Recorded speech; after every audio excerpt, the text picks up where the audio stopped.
Yo, what's up mga ka-cottage, sa magandang hapon sa ating lahat. Yan, so andito pala tayo mga ka-cottage sa kahabaan po ng R. Castillo. So yung sa unahan mga ka-cottage sa yan po yung sa may Azuela Cove. So dyan po yung posibleng yung gagawing SIDC sa Malalan Davao City Connector Bridge. So dyan po yung end point pababa sa landing area na po. So papunta dito sa may south side. Yan. So sa north side naman doon sa may papasok po ng tag doon sa may sa Matina Beach yung lagi nating ina-update. So dito naman tayo mga ka-cottage sa itong update pa rin natin is from about sa Davao Coastal Road pa rin. Yan. So dito tayo sa may R. Castillo. So itong i-update natin, ito po yung posibleng tawag nito yung dulo po ng Davao Coastal Road dito sa may R. Castillo. Yan o. So ikuan ko na lang dito mga ka-cottage kung saan. Kasi ito po ay na-update ni Sir RPB na ipinaliwanag ko po noong doon po ako sa may Davao River. So ito na yun at pinuntahan natin mga ka-cottage. Eh ma'am, pwede mo tahan na ma'am, unsa ganin nga street diri ma'am? Ha? Oh. Dili na mo ning Arroyo?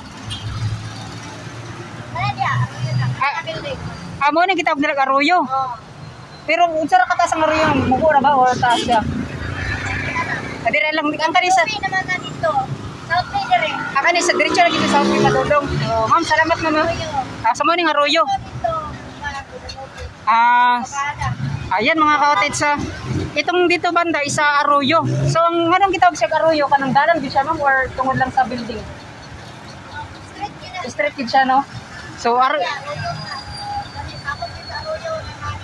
so dito Arroyo gyapon. So kani mo ning Arroyo. Pero mubura ma'am ng Arroyo. So yan mga ka-cottage Arroyo Street. Asa tong gikon nga nag-roadway dining pinamam katong nagkuan nagtambak og mga bato sa mga balas. Nabay gibot nga way dining diri sa sulod. Kuan sa Pagkabuan. Oh. Dili mo kabog diri ang buhat nga coastal road ba? Pero diri daw ang last mo or Jerome. Sa Jerome gid daw ang last no? So yan, ma'am, salamat ma'am. Yan. So yun mga ka-cottage, confirm lang natin, titingnan, sisilipin natin. So sabi ni ma'am daw, so doon po talaga sa Jerome yung endpoint. So pupuntahan natin yan maya-maya mga ka-cottage pagkatapos dito. Ma'am, salamat ma'am. Shout out day ka ma'am. So ito ay naipakita kasi to ni Sir RPB Motovlog na kanyang pinasilip kung ano po yung meron dito mga ka-cottage. So ayun kasi sa mga ka-cottage, itong Davao Coastal Road is nasa 17.7 kilometers. So baka malay natin mga ka-cottage dito yung matatamaan or gagawin. Ngunit sa nakikita ko, so yung gilid dito mga ka-cottage, Alcantara ba dito sa kilid no? Alcantara na? Diri na Alcantara. Salamat. So yun yung nakalagay kasi sa yung noong taong 2022 yung nakalagay sa segment de R. Castillo ay dito po sa may Alcantara yung huling kwan talaga yung matatamaan sa paggawa ng Davao Coastal Road. At sa tingin ko kung dito yung posible mga ka-cottage, ito na po yung South Bay ay malaki-laki po yung magagastos po dito. Yan no. Kung dito po yung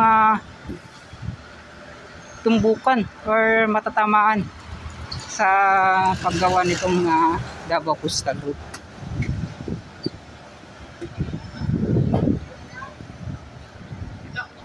So doon sa dulo mga ka-cottage, yun na po yung sa may coastal area.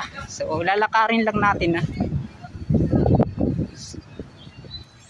ito ay mga plantasyon. Hindi ko alam kung ano yung paggawaan dito mga ka-cottage.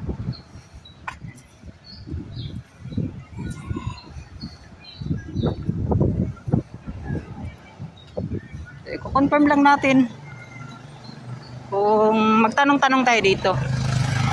Kasi yan nga po, kapag dito sa coastal area, kapag may mga magaganap talaga mga yan, demolition, so may posibilidad na may gagawing daanan.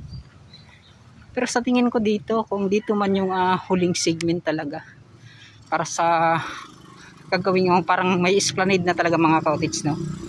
Parang mahirap ata.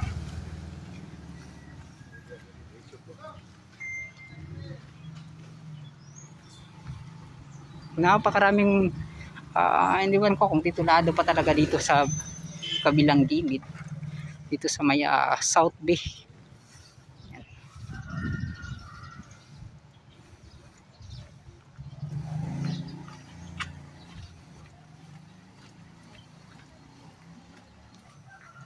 Kaya sabi ni ma'am, yung matatamaan daw, doon talaga daw sa Jerome. Tanong tayo. Yan, ko-confirm lang natin.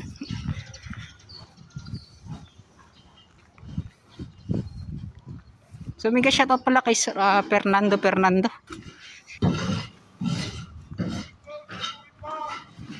So, ayan South Bay Road, Apitong Street.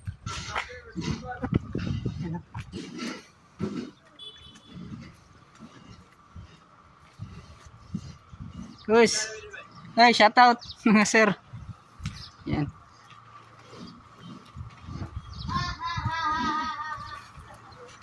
So ito na. Tol, kay buhay pa.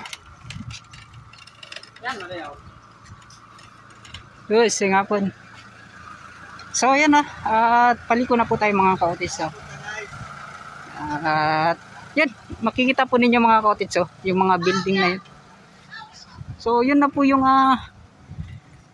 building po ng Aswela Cove. Yan residences of ano yun? Of the Aswela Cove.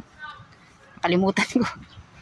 Ayan yung building na yan.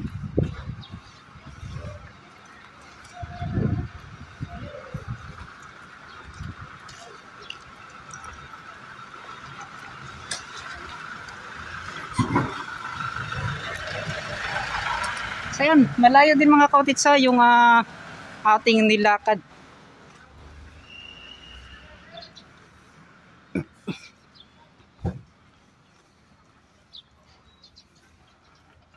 Yun, abang-abang na lang tayo doon sa unahan mga cottage. Let's go.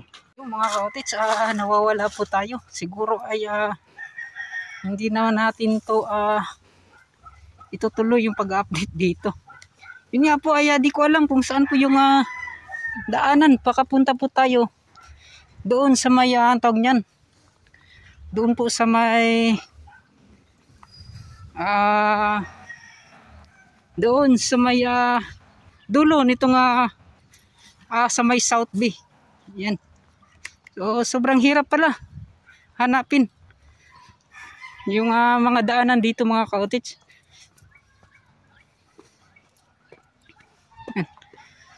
So ito, may mga tambak dito. Sino din alam yung meron. Ay boss. Kaya nga po boss. Nasaan ko ba kung asang nagyanan? Ha? Street lang? Kapadulong ko sa kaning kung muli ko ka dire. Namugay. Ay dili tong nasa gate? Dili. Pero layo pang kanana tumoy.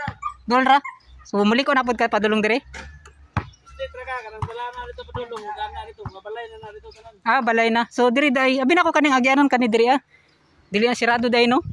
Yan. Salamat nagkuha magud ko sa kaning nabay maigo nga mabuhat nga coastal road dili. Wala na walay balita no. So silbi. Salamat. Nag-vlog mo coastal road god kay binaw ma diri ang last nga maigo sa coastal road. So dili day no. Salamat Ayun day.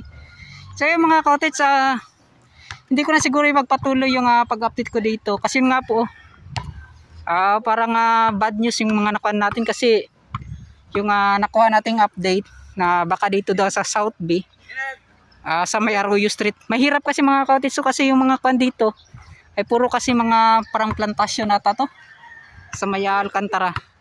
Yan. So, yan, pupuntahan na lang natin mga kaotis. Ito lang yung update natin sa itong South B. Yan o. Yun mga kaotis, hindi na po tayo tumuloy doon sa ito nga daanan po ng South B.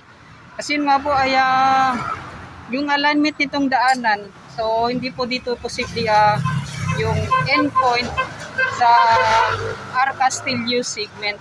Yan, so nakita naman ninyo doon mga kaotis yung isinalaysay ko, yung in-update ko na nakasarado kasi yung itong palikuan sa old maps mga kaotis. Makita po ninyo kung gaano po yung forma po talaga ng daanan. So yun, dito naman sa daanan na to parang malabo.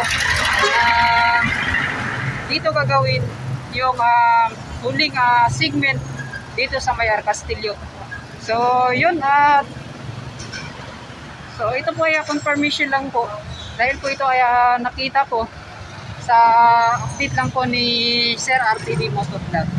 So yan, pinuntahan lang po natin yun. Talagang mahirap yung alignment po ng gagawing daanan dito kasi napakarami po mga ito po mga factory at ito mga cottage. Yan, so posible tatamaan kung dito man yung gagawing Davao Coastal. So yun, hindi ko na po pinilit kasi nga po mahirap na kasi hindi po natin kabisado yung daanan sa loob. Yan. So yun. Yan mga kolis, palabas na ako dito sa may South B Road. So shoutout kayo. Shoutout kayo sa mga natin. Yan, di ba? So shoutout kayo. So napay naman rin mga kolis sa daanan yun. Sa kapagyan sa kaming South B Road. Ano ba siya? Ha? Ano ba siya? Ano siya? So dugay-dugay pa na. Yan no. So napag isa sa tungag ito mga cottage yan no. Sa palikuan nun. Padulong sa sulod. Yan. So salamat kayo sir. Shoutout kayo niyo. Yan, salamat. So kanta mga cottage, pupunta na tayo sa ibang part po ng ating ina-update sa ginagawang Davao Coastal Road. So maraming salamat at hanggang dito lang po. Bye.